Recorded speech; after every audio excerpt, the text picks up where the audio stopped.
You've asked yourself the question a million times before, and I'm confident that in 2016, with all the crazy things that happened, you probably asked yourself the question a million times more. It's the age-old question.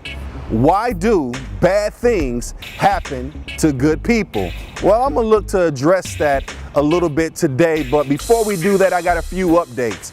First update is, hey, I decided to grow a beard.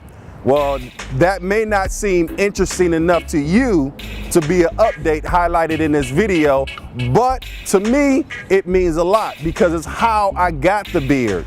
After 5 days in the hospital, after deciding that 4 wheels on an ATV was not enough, I decided I wanted to go for 2.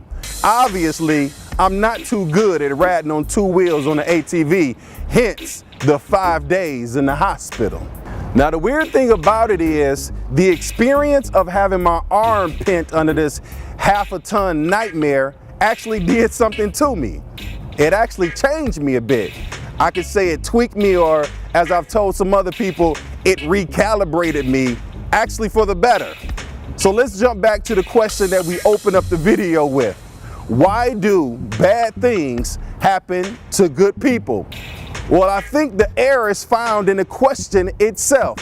It started with the presupposition that maybe bad things are not supposed to happen to good people. But where do we have a promise like that in the Word of God? We don't. It's not even a biblical idea from the beginning. However, it is a biblical idea that some of the worst things that we ever could imagine may actually happen to us. But God can turn those bad things into something much greater that impacts us for the best. I'm reminded of scriptures like Romans 8:28, and it says, and we know that all things work together for the good of them who love God and are called according to his purpose. I'm also reminded of Joseph, the same guy that was beaten and thrown into a ditch and sold into slavery and accused of rape and spent a little bit of a stint in prison, is the same guy that later said, that thing that you meant for my evil, God meant it for my good. So when we go to this ideal of why do bad things happen to good people, we see bad things happen to us all. Everyone that lives on this earth, if you live long enough, something that you don't want to happen is going to happen to you.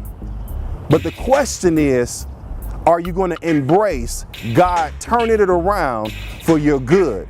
See, God does not make tragedy happen, but he does turn tragedy around. So our testimony, whether it's the fact that your arm was pent under an ATV, or the fact that you lost a loved one, could be that what was meant for my evil has turned for my good.